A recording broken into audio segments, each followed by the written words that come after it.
নমস্কাৰ মৰমৰ ছাত্ৰ ছাত্ৰীসকল আজিৰ এই ভিডিঅ'ত একাদশ শ্ৰেণীৰ ইংৰাজী পাঠ্যপুথিৰ এই ফটোগ্ৰাফ কবিতাটিৰ যিসমূহ পাঠভিত্তিক প্ৰশ্ন আছে সেই প্ৰশ্নৰ উত্তৰসমূহ তোমালোকৰ লগত আলোচনা কৰিম গতিকে তোমালোকে ভিডিঅ'টো আৰম্ভণিৰ পৰা অকণো স্কিপ নকৰাকৈ শেষলৈকে চাই যাবা এক নম্বৰ প্ৰশ্নটো আছে what does the word cardboard denote in the poem why has this word been used cardboard শব্দটো কবিতাত থকা যেটো কাৰ্ডবোৰ্ড শব্দ আছে শব্দটোৰ অৰ্থ কি বা কি বুজাইছে আৰু এই শব্দটো কিয় ব্যৱহাৰ কৰা হৈছে ইয়াৰ উত্তৰটো হৈছে The word cardboard denotes the photograph. This word has been used because the photograph has lost its color and clarity of its images.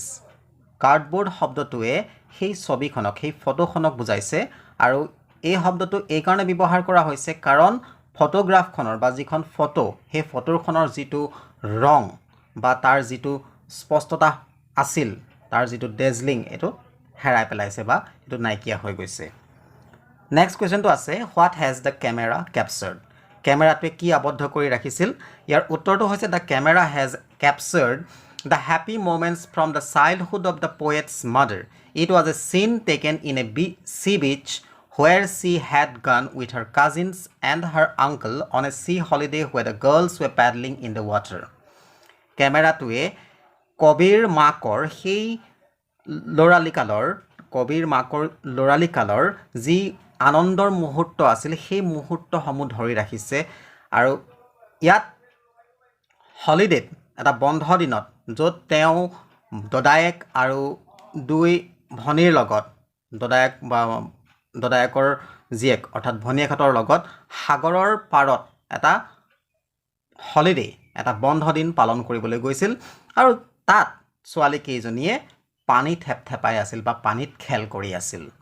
Next question to আছে what has not changed over the years does this suggest something to you বছৰ জুৰি কি হলনি হোৱা নাই বা বছৰ পাৰ হোৱাৰ পাছতো বহু বছৰ পাৰ হোৱাৰ পাছতো এটা হলনি হোৱা নাই কি হলনি হোৱা নাই হুৰিছে আৰু ইয়াৰ পৰা আমাক কি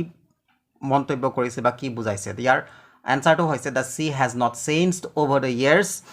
it is still the same yes the sea symbolizes eternity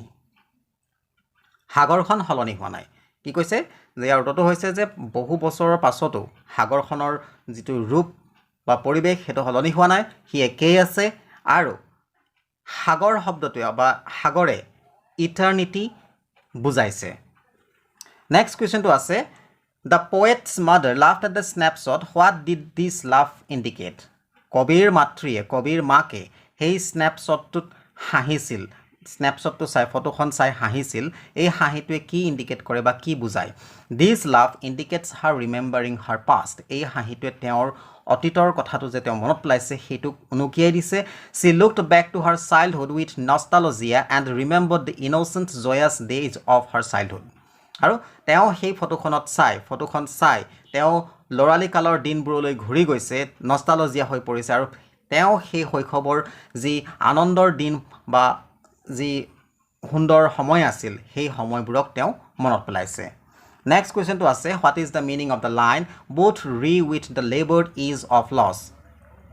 both rie with the labored ease of loss a sentence to by a বাক্যটোৰ অৰ্থ কি the line refers to the sea holiday which she spent with her cousins and her uncle as remembered by her mother and the poet remembering her mother's laughing face both these memories are past the poet's mother is no more now এই বাক্যটোৱে কবিৰ মাক আৰু কবিৰ মাহীয়েকহঁতে অৰ্থাৎ কবিৰ মাক আৰু কবিৰ মাকৰ ভনীয়েকহঁতৰ লগত সাগৰৰ পাৰত কটোৱা দদায়েকৰ লগত সাগৰৰ পাৰত কটোৱা সেই সময়ছোৱাৰ কথা উল্লেখ কৰিছে যেটো কবিৰ মাকৰ কথা মনত পেলাইছে আৰু মাকৰ হাঁহি ভৰা সেই মুখখনৰ কথা মনত পৰিছে এই দুইটা স্মৃতিয়ে অতীত হৈ আছে কাৰণ এতিয়া সেই সময়ও নাই আৰু এতিয়া কবিৰ মাকো নাই নেক্সট কোৱেশ্চনটো আছে what does this circumstance refer to This circumstance শব্দটোৱে ইয়াত কি বুজাইছে ইয়াৰ উত্তৰটো হৈছে this circumstance refer to the present situation of the poet wherein the poet is absorbed in the painful memory of her mother's dead mother, looking at the photograph and thinking of her mother's laughter, the poet also realizes that it has been the same number of years since her mother died as her mother's age in the photograph. Circumstance শব্দটোৱে আমাক সেই কবিৰ মনৰ সেই অৱস্থাৰ কথা বুজাইছে য'ত কবি এতিয়া মৃত মাকৰ স্মৃতিলৈ দুখ ভৰা স্মৃতিলৈ জীয়াই আছে বা দুখ ভৰা স্মৃতিত আবদ্ধ হৈ আছে আৰু সেই ফটোখনক চাই আৰু মাকৰ হাঁহিটো মনত পেলাই কবিয়ে উপলব্ধি কৰিছে যে মাক মৰাৰ আৰু মাকৰ সেই ফটোখনৰ বয়স প্ৰায় সমান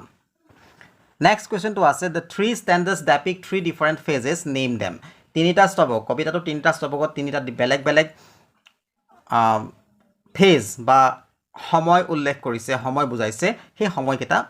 নামকৰণ কৰিব লাগে বা নাম ক'ব লাগে the three different phases that the stanzas depict are the girlhood of the poet's mother the period before the birth of the poet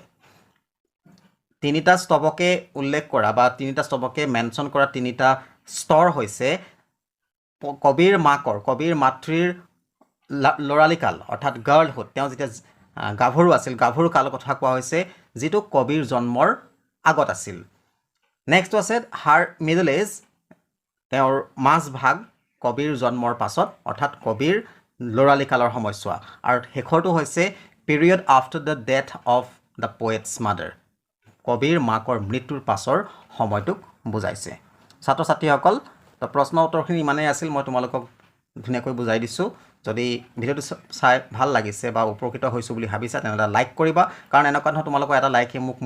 motive কৰে এনেকুৱা ধৰণৰ ভিডিঅ' বনাবলৈ আৰু লগতে ভিডিঅ' তোমালোকে ফ্ৰেণ্ডসকলৰ মাজত শ্বেয়াৰ কৰি দিবা ছ'চিয়েল মিডিয়াত শ্বেয়াৰ কৰি দিবা লগতে যদি নতুনকৈ আছে চেনেলটোলৈ তেনেহ'লে চেনেলটো ছাবস্ক্ৰাইব কৰি ল'বা আৰু বেল আইকনটো প্ৰেছ কৰি অল কৰি ৰাখিবা যাতে মোৰ ভিডিঅ' নটিফিকেশ্যনসমূহ তোমালোকলৈ গৈ থাকে ধন্যবাদ